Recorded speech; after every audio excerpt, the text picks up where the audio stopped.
With me in the studio, I have Jide Ologun, legal practitioner and national development advocate, Professor Anthony Killer, Director, Commonwealth Institute of Advanced and Professional Studies, Opeyemi Adamolekun, who is in our Abuja studio, Executive Director, Enough is Enough, and Professor David Aworawo, Professor of International Relations and Strategic Studies at the University of Lagos. Well, gentlemen and Opeyemi, we have had two guests looking at a number of topics. Nigeria First policy, the endorsement of the tax bills by the National Assembly, now leaving the two chambers to come together to look at all the four bills and harmonize their positions. As for the issue of the Nigeria First policy, we're waiting for the government, for the president to sign an executive order. Our guest, Johnson Chukwu, High Chief Johnson Chukwu, also, in addition to those two subjects, talked about the plan in Lagos State to review the tenancy laws to prevent landlords and agents from charging exorbitant rates arbitrarily. And then we had Dr. Kabir Adamu, who reflected on the meeting of the 19 northern states governors who decided at the end of their meeting yesterday, issued a 6-point communique restating their commitment to state police and calling on the National Assembly to come up with a legal framework, enabling framework for state police. Let me start with you, Opeyemi Adamolekun, in our Abuja studio. Hello? Can you hear me? Yes, clearly. Please go ahead. Excellent. Thank you. Good afternoon, gentlemen. Good to be back. Yeah, quite a number of issues, but I think I'll start with the Nigeria First one. I was actually looking for the document President Buhari signed in 2018. And I'm not sure, maybe Dr. Abati can help me, because I'm trying to figure out how this policy is different from what we already have existing.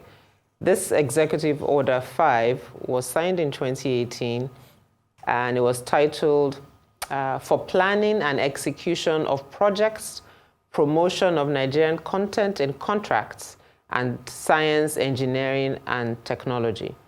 And this was signed by President Buhari in 2018. So I guess I'm a bit at a loss around why or how this is different from existing stuff around local content and trying to promote made in Nigeria or Nigeria, more or less. And I like the points that Mr. Johnson made around the enabling environment to make that possible. Productive capacity, the state in itself leading from the front. What is the state doing in showing that either at the state level or at the federal level, or maybe even starting at the federal level by the president, and even if it's just the presidency, leading in the way they promote Nigeria and what they do about Nigerian goods and services. And the second point I guess I'd like to highlight would be the issue on state police and security. I love the point our guest made around the fact that security is not just about the arms component of it. It's really about how do we see human beings, how do we see state assets, and how do we see our approach to crime and correcting people who are arrested for criminal actions. So if we're not engaging in like a correctional service that's focused on rehabilitation, if we are not concerned around what is it that pushed people to crime and how do we curb that, if we are not dealing with the inconsistencies in how our federal agencies are structured. So we have a federal police, but if you ask any state governor and really any state commissioner of finance, maybe more specifically, who in a sense pays to run the federal police, you will get a different answer. And then to the point you were asking, Dr. Abati, is this integration with all these vigilante groups that we're setting up. But obviously they're not integrated. So you have a vigilante group that doesn't have a direct line to the State Commissioner of Police to provide intel that will be taken seriously. The State Commissioner of Police cannot take action based on his turf of operation unless he gets approval from somebody sitting in Abuja, in our case currently, that is there at the beck and call of the president and doesn't have independence. So the way our security apparatus is structured, the answer is not state police just from a power perspective. It's just the way, how do we see security? How do we see the protection of lives? Chibok local government in Borno State has been under attack literally for the last 3 weeks. But you won't hear a peep in the media because, again, that's a reflection of how do we see security. How is Governor Zulum dealing with one local government in his state that's been under attack continuously for the last 11 years? And so, again, to our guest's point, if governors cannot take control of, at that level, what is it about state policing that will suddenly give them the strategy, the idea, the tactics, or more importantly, the will to be concerned about the citizens within their state? And let's not forget, we're less than 2 years away from an election. So part of the dynamics that one also needs to be mindful of is how does this play in putting the means of power, I guess, or oppression in the hands of people who are jostling for power. Thank you. Okay, thank you. Mr. Logan. Thank you very much. Let's start from the Nigeria First policy, which is emphasizing the fact that we make what we use and we use what we make. And if you look at the United States of America, from where we may appear to be borrowing that coinage of America First of Donald Trump, they've gone far in industrializing the environment. But even with that, when Trump started jumping up with his tariff war and everything, he was reminded that he may need to check his toothbrush very well to confirm whether it's not made by the Chinese. Because what the Chinese did at the time was to slip into what is called isolationism in economics, to develop local capacity. And from that environment of developing local capacity, now that has been exported. And the threat now in the world is that China may be taking over in the global space of economics. And so Nigeria needs to learn that if we are saying Nigeria first, how is the economic environment of this country? What sacrifice are we willing to make? You know, there had been seasons in the past when, okay, wear Adire, wear this. But shockingly at the time, even some of the fabric of Adire were produced from outside the country and brought into the country. So how can we energize the economy? We talk about energy for the industrial sector. We talk about tax policies that are business friendly. We talk about the government deliberately empowering institutions in the country to ensure prosperity. But if it's just about having a coinage, I mean, it will just add up to some that we had in the past. But there's this Chinese saying that the best time to have planted a tree was 20 years ago. The next best time is now. So if President Bola Ahmed Tinubu believes strongly that this is the time to start developing Nigeria, I wish him the best. It's a possibility. We have the overflowing resources to do that, particularly when we may not be relying so much on foreign aids coming into the country. And that brings us to the tax reforms. It's a good thing those bills have been passed in the National Assembly, and it is to re-energize the revenue drive formula and make the tax system equitable. And we hope that that will be the case. And it won't just be a matter of generating revenue that may not be deployed to develop the nation. And then all the gray areas that sprang up, I believe they've been resolved. And reportedly, I think about 68 organizations participated, even some religious leaders, in looking at those documents. And then we wish the country the best on that. And that tax brings us to the issue of security in the country and insecurity in particular in the northern part of the country. You know, I was touched when the expert told us that about 90% of the insecurity in Nigeria is in the northern part of the country. And I'm glad now that the governors are coming together and the stakeholders, irrespective of party affiliations, to say, what can we do? And let me just advise simply that if you don't take out the cube of sugar on the table, the ants may not go away. You know, you may bother yourself to fleet and do everything. Who are the sponsors of insecurity? How did it start in the first instance? So how can you begin to indoctrinate your people that there is value in living peaceably within communities? How can you solve the false projection of farmer-herders clash, while it may be about ethnic cleansing like some prominent Nigerians have alleged in this nation? And unless attention is shifted to that, we may just be talking about it. And he mentioned something very wonderful, that there had been stronger statements in the past. In the days of President Muhammadu Buhari, you say, you must do this, wipe them out in 3 weeks or whatever. But these guys have specialized in investing in insecurity. Where is Sheyi Gumi that can help the government? I mean, he came out to tell them, we have access to these people. We took photographs with them.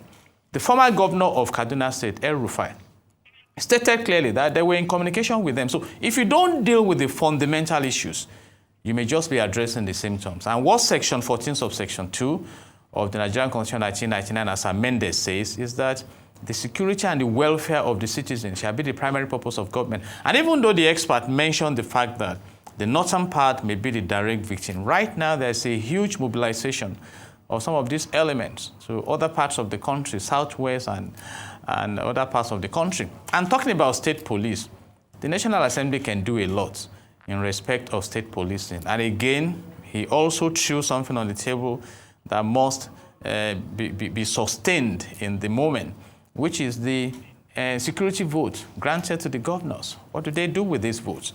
If we need security, we must invest in security. And that brings us to the issue of landlord and agents and tenant. It's a good thing that the Lagos State is now interested in rent hike, but this is not the first time issues like this are coming to the space. I just want to advise that you make it holistic. You say, how much does it cost to pay the land use charges in Lagos State? How easy is it to perfect your title when you purchase properties? How do you maintain? We had a tenant in our property that when he left, what we spent on renovating, like the person mentioned, was so much. Now, is the government providing the suitable alternatives to rented apartments? If you read Section 16 of the Nigerian Constitution 1999 as amended, it says there must be available and affordable housing. It's a mandatory provision that the government must embark on. So what have we invested in that area? Then again, please don't be biased to make landlords feel bad for investing in Lagos. So what happens to tenants who owe and refuse to leave the premises? We should, in fact, I'm appealing to the judiciary.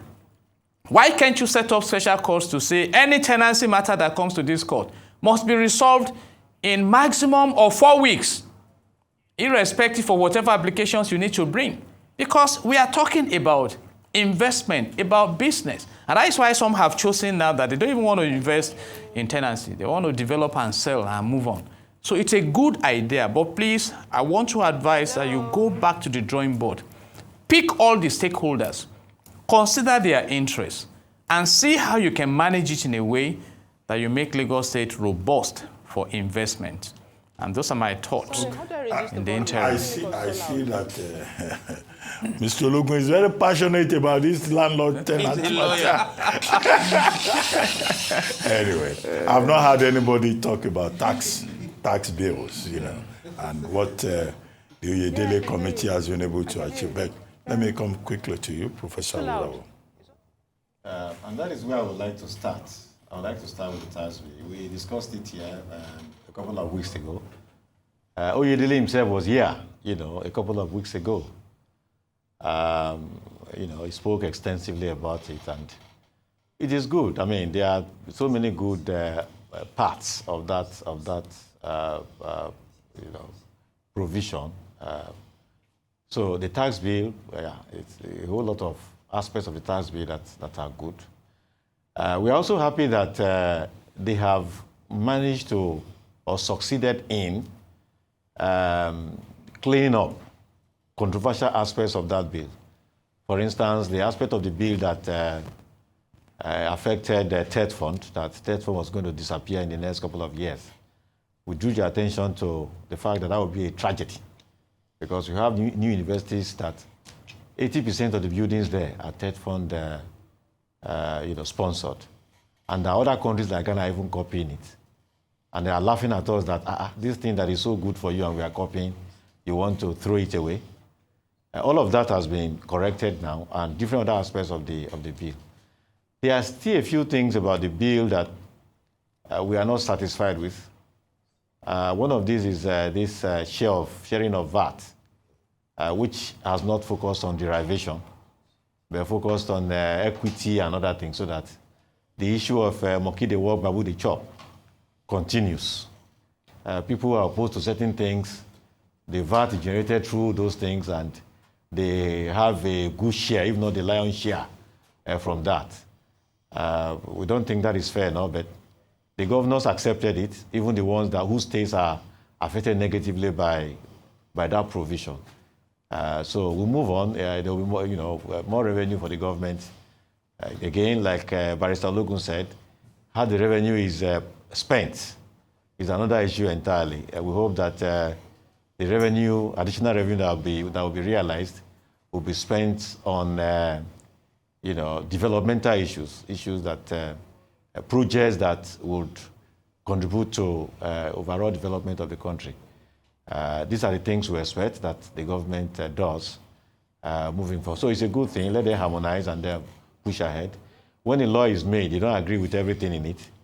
It is not fundamentally flawed. If it's a fundamentally flawed, of course, people will now begin to talk, just like the initial draft was fundamentally flawed. When a law is fundamentally flawed, of course, people will protest. Some people, even if that law is passed, some people will defy it. Dr. Abati, you are familiar with the story of Antigone? Antigone, yes. Yes, you can't bury your brother.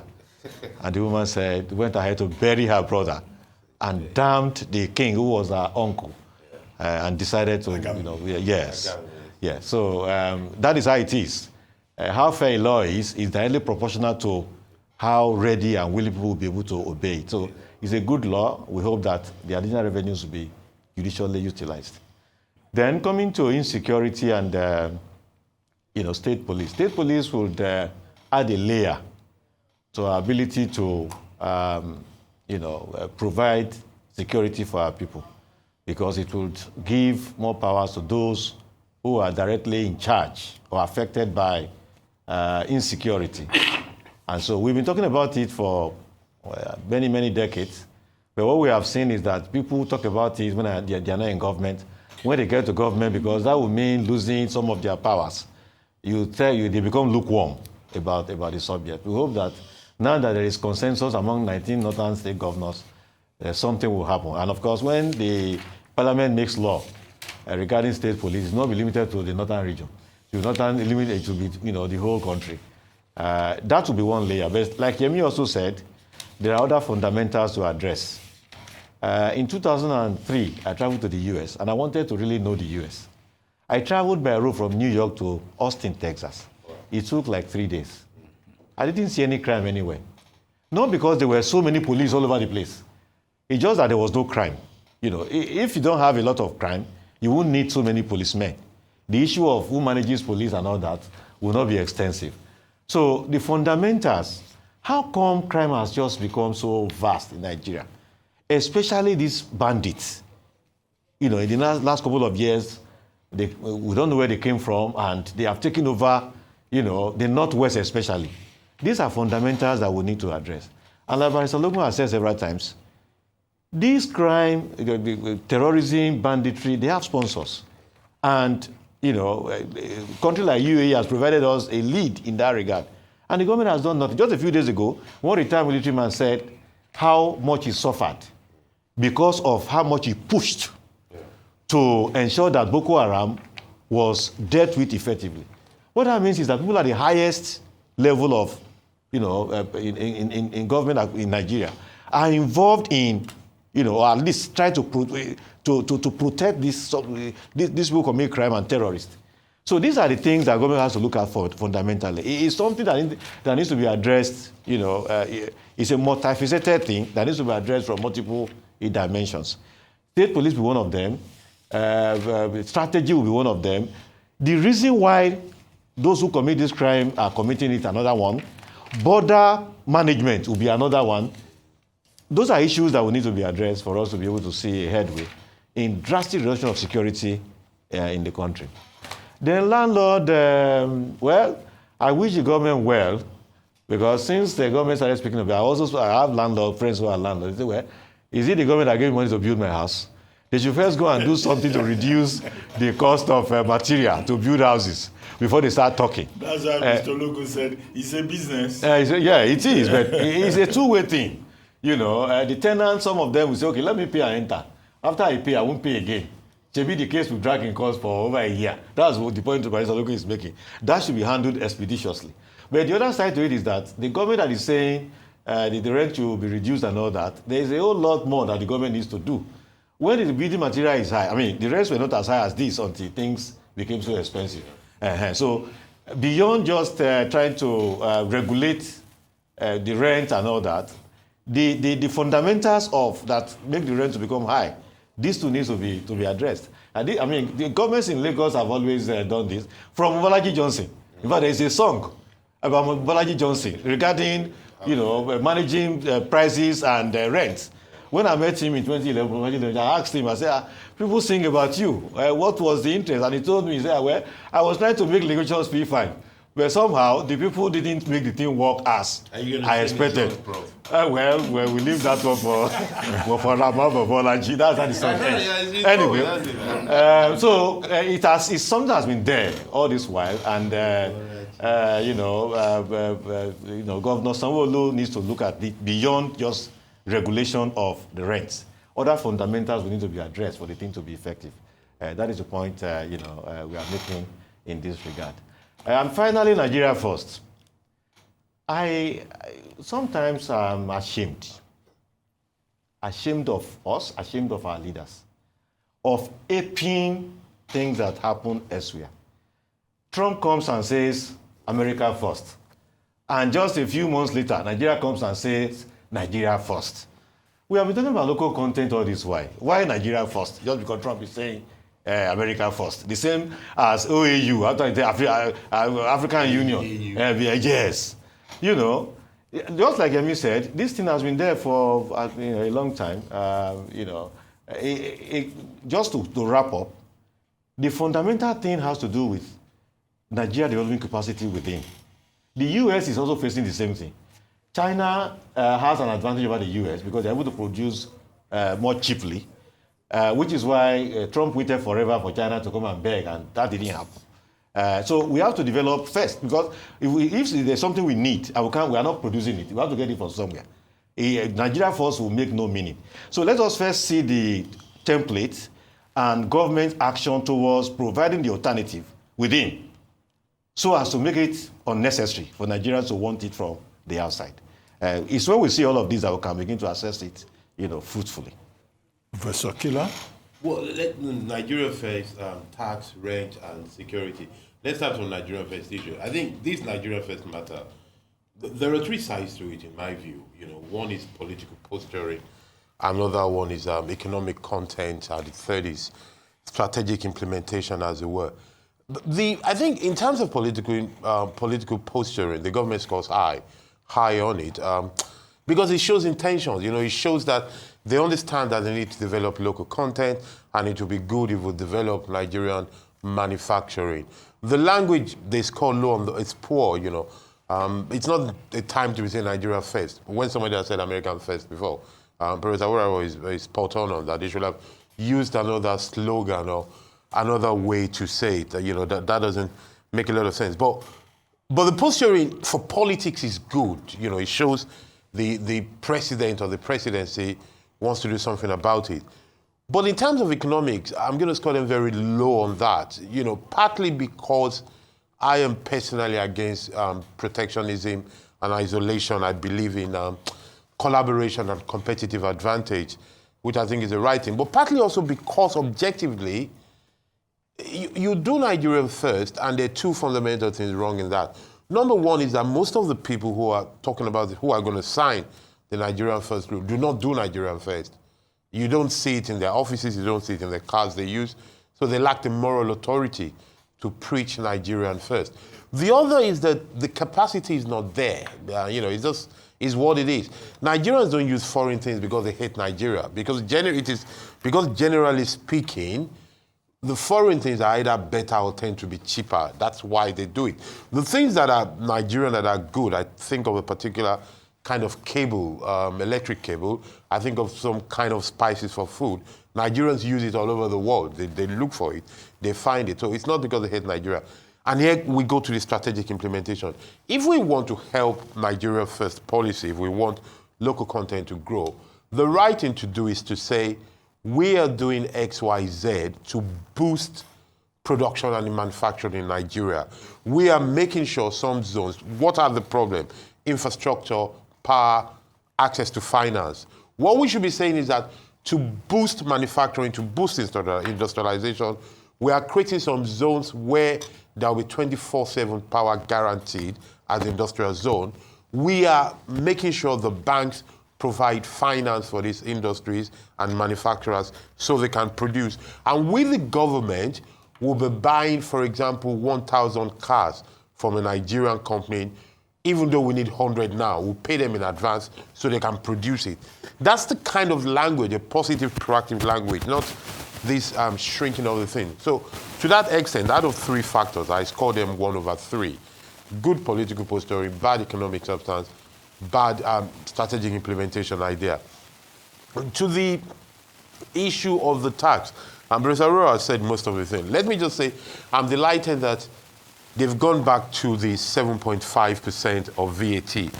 I am allergic to taxes generally, and I'm not one of those people who, I don't delight when I hear this term of internally generated revenue. I'm surprised the Nigerian middle class, Nigerian elite, are happy that government is doing internally generated revenue. It's just tax. Government is not an investor, so I don't know how we got ourselves into that. I'm pleased they've done that, but it must be said that at the beginning, I criticized this government for not being ready, not thinking it through before they proposed it. But at least one should recognize that they were receptive to protest of people like myself, especially people like Professor Aurora, who are, showing them everything that was wrong in it. So to that extent, it's a good thing. State policing, a very warm welcome to the 19 governors of the North who have publicly come and embraced this position, because this is what we have been saying for a very long time, which makes a lot of sense. I suspect that the Nigerian Police Commission of Police Force, or Nigerian Police, what they're called now, they are against these things. I think it is their legitimate right to be against it. They don't need to hide the way they've been doing, because I saw the IG said one thing, then the other they went to hide his face some months ago. Their position is legitimate. What I believe is that they should table their concerns and let those elected to manage the country deal with those concerns. Their position should be inputs. They should not act as saboteurs or roadblocks to state policing, because state policing is the future. Security needs to be decentralized, the power needs to be devolved, and the process needs to be digitalized as much as possible if we're going to deal with it. I agree, I understand when people talk about the need to look at the sociology of crime, to look at prevention, to look at winning hearts and minds. I agree with that. But I also believe that we need to be very strong on crime. We need to show people that are trying to kill us, take our property, that this state, because it's a legitimate existing state, is capable, willing, and ready to use superior and legitimate force. To that extent, it is where necessary, zones should be militarized, people should be arrested, curfews should be done. There should be a sense of war against terrorism while we deal with other things. And I believe that decentralized policing, state policing in this case, is a way to go. Left to me, we should be talking about local government policing by now. So let me warn those who are against it that is where we're going to in the end. The other issue is the Lagos State initiative. I think it's a very good initiative. There's no There's no other way to put it. Is it fair on tenants? No, it is fair on everybody. It is tough on landlords because they are being asked to move away from rent seeking. We should look at it that it doesn't make sense. Nobody earns their income 5 years in advance. For starters, telling people to pay 2 years in advance does not make sense. We need to have the courage to look at these things and change our investment model, if they say it's an investment. We need to understand that at a time of crisis like this, one of the 5 major components of the indices that causes inflation and hardship in the country, accommodation is one of them. So it makes sense for the government to come out to say, we're going to force you to reduce that hike. If you're so keen on your investment, you're free to take your money away. It's not a problem. Other people will come. Those who say that people are being, discouraged from the rent market, the market will take care of it. Let them keep selling and building. At some point, they will need tenants. These things do not require a lot of things. It's just market. And I believe that the intervention of the Lagos government is a crucial intervention because in times like this, when you have this kind of economic circle, this kind of tight bottleneck, it is important that you adjust some fundamental things. And one of the fundamental things that can be adjusted is actually the price of accommodation. And I think Lagos State is going in the right direction. Okay, thank you, guys. Let's take another subject. Well, it was suspenseful, wasn't it? After 133 cardinals of the Roman Catholic Church from 70 countries this past Thursday elected a new pope to replace the late Pope Francis. The new pontiff, 69-year-old United States Cardinal Robert Prevost, emerged after 2 days of the most diversified Papal conclave in the history of the Church to lead the estimated 1.4 billion members of the Catholic Church worldwide. The first American pontiff in history chose the title of Pope Leo XIV. He is reputed to have global experience, spending much of his career as a missionary in South America and worked for many years as a missionary in Peru before being made an archbishop, and most recently led a powerful Vatican office for the appointment of bishops. He is also seen as a reformer who is expected to build on the reforms of his predecessor, Pope Francis. Well, on Friday, he conducted his first Mass as Pope Leo XIV. On Saturday, he visited the Santa Maria Maggiore, where Pope Francis was buried, and one other shrine belonging to the order of St. Augustine, which is where he came from originally. And then on Sunday today, he gave his first address at the Vatican, stressing specifically the need for justice, dignity, and social teaching, after the fashion of Pope Leo XIII, after whom he chose the title of his papacy. And then the other matter you may want to look at here is that, some researchers have noted that his maternal grandparents are from Haiti, and they settled in New Orleans. And there's so much excitement in New Orleans with people saying, oh, this is actually also a black pope. Well, it doesn't look like a black man to me, but that's the reality. Yemi, let's come back to you in the Abuja studio. Okpeyemi Adamolekum, please. Okpeyemi Adamolekum. We don't have audio connection with her? Oh, okay. Then let me come back to you, Professor Kila. Well, I think definitely it doesn't look black to me that, it's good enough for him to be the first American. Let them not add the first black as well. He's fine. He's okay if he has Asian origin. That's good enough. But the key thing about this Pope is that when I first heard, I didn't even know it was him. When I heard as an American Pope, I was in the car. I thought, oh, this is to deal with Trump. From that point of view, maybe not. But I think from his first outing and the choice of being Leo XIV is already establishing his profile. Leo XIII was a pope known as the Good Pope, Papal. You know, he was a pope who stood for justice. He was actually sort of quote unquote a leftist pope, a progressive pope that was very keen about justice of the marginalized and workers and all the underdogs. And I think this pope is coming out straight away to talk about social justice, peace, the need to Gaza, Ukraine, which he calls the beloved. They need to look at that. And he's also going back to somewhere people have left a bit, the reprofiling of Christ and Christendom. He mentioned that he doesn't want people to imagine Christ as just a charismatic figure or a Superman. I want to see how they pair that in Nigeria, where this Christ is not just a miracle worker, where the Christians are not people who have the ATM to get miracles, but have to lead the life according to the ways of Christ, which has to do with obeying the rules, living that life of kindness, humility, and indeed integrity, things that we do not seem to hear very much again. I have my own personal mantra, which is perhaps they should also include to drive like Christian drivers on our roads. Okay, Pope Leo XIII was Pope at the turn of the 19th century during the Industrial Revolution. Yes. And when issues about labor dignity and all of that.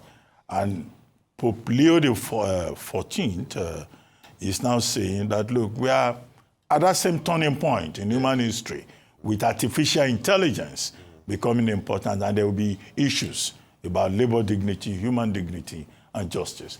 Do we have Opeyemi Adamolekun with us now? Opeyemi Adamolekun, please. Oh, okay.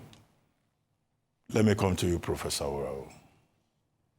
Yes, the Pope emerged on Thursday, and the first American Pope, even though he will identify as much as a Peruvian, as an American. That is where I spent much of his life and much of his activities as, first bishop, then cardinal. Of course, he became cardinal just a year or so ago.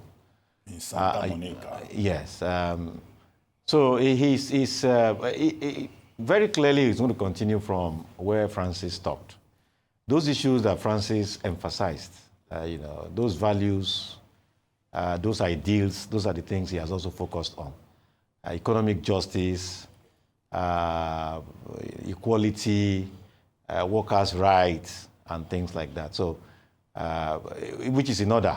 You need a voice that strong to drag the world away from one extreme of just a few controlling the global economy and enjoying it. That the majority too, have rights to the good things of life. The weaker majority. Yes, the weaker majority. The ones they call the wretched of the earth. Yes, not just yes. So it's in order. He has always been an evangelizer, so he's even going to likely step up, in terms of evangelism, and just like Professor Killer said, the ways of Christ, the simple ways of Christ. Being Christian means living like Christ, Christ-like. And, those values and virtues that Christ stood for, following all of that. One aspect where, of course, in the U.S., people are already criticizing him, the Trump people. They say he's woke, supporting migrants into the U.S. He criticized J.D. Vance at some point. He's a leftist and all that, but that won't matter. Some have also said that, he's, the fact that he's the American Pope will further expand America's power. I don't think that will happen. He's going to be in the Vatican, and he has already revealed by the first couple of activities that is global in outlook. If anything, it may even detract, because you want to be careful not to be seen as, carrying America on his head. And he may even do less than others did, for the U.S., as the case may be, because the focus is on evangelism and the ways of Christ. One tricky aspect would be homosexuality. Recall that Pope Francis made that, that edict in December 2023, where he said, bless homosexuals, and homosexuals were happy that, oh, we have a Pope who has now sanctioned homosexuality. But, of course, Francis came to say, no, that's not what he meant. And all that, even though, if that was not what he meant, he ought to have communicated differently by saying that welcome them as people seeking God, minister to them regarding God's view on sex and marriage. That would have been clearer anyway. But Pope Leo XIV is clearer by saying that the ways of Christ will not accommodate homosexuality. Don't be hostile to them. Continue to minister to them regarding the ways of God. This aspect, people are likely going to see him, the liberals see him as a hardliner, but that's how it should be. So we can only wish him well. And we hope that we will be able to lead the 1.4 billion Catholics in the right direction under his papacy. And he looks like a pope from day one. Mr. Logan. And that 1.4 is like the population of the African continent. So I say congratulations to the Catholic community, and especially to my nephew in the U.S., Tuni Edafio, who were in the Basilica in Washington, massive structure there. And he was the first to break the news to me that a new pope has emerged. And I read about the pope when the issue, though he was not that vocal, but on the issue of gender insanity that was coming into the human society, he made a point clear that it was going to generate a gender confusion that will create inexistent gender. And I think that is an issue we must expect, that he must express his influence to start and, corrections in the society. And of course, he's someone reportedly who was not seen as ambitious, even though Pope Francis positioned him near the power corridor. And being the first American Pope, like I said, it's a religious organization. So politically speaking, I don't see how that influence will benefit America in any special way. But congratulations. And I hope, like he also has expressed, that you be living the nature of Christ. And what is this nature of Christ? Christ himself says that he has come for the weary, the sick, and the downtrodden. That's why he said, come unto me, all ye who labor and are heavy laden, and I will give you rest. So we hope that the Christian community will actually go out to live as the owner of the church, Jesus Christ himself. So congratulations once again. Okay. Well, very quickly. Doctor, what about the Ashwebi now? All we can say is Abemus Papam. We have a pope, and his inauguration is next Sunday at the Vatican. Now, one last subject, very quickly. Leaders of Britain, France, Germany, and Poland met Ukrainian President Zelensky in Kiev on Saturday, calling for a 30-day ceasefire in Russia's war on Ukraine. The visit, seen as a strong show of unity following Russia's Victory Day parade in Moscow, marks the first joint trip to Ukraine by these four European leaders. They warned that if Moscow rejects the ceasefire proposal, coordinated new sanctions may follow. The group paid tribute to fallen Ukrainian soldiers and urged Russia to agree to a full, unconditional pause in hostilities.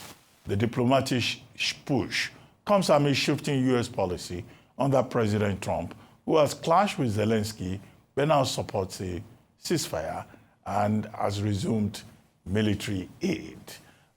In any case, Russia says it doesn't agree. Putin says no. Peace should be the way Russia wants it. And he has called for a meeting, one-on-one meeting next week with Zelensky to resolve this matter in Istanbul.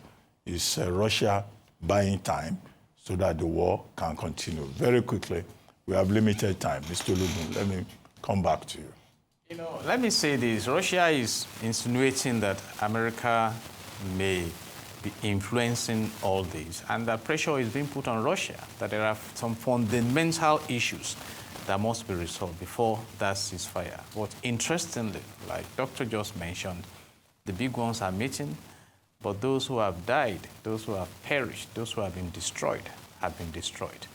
Just like when politicians lead many to death on the side of electorates and start defecting to embrace each other. So I wish, it's my wish that we have peace in that region, particularly because of the impact on the global economy. So I wish the EU the best. And at the end of the day, a lasting peace, which I think Russia is more interested in than just an interim ceasefire or resolution.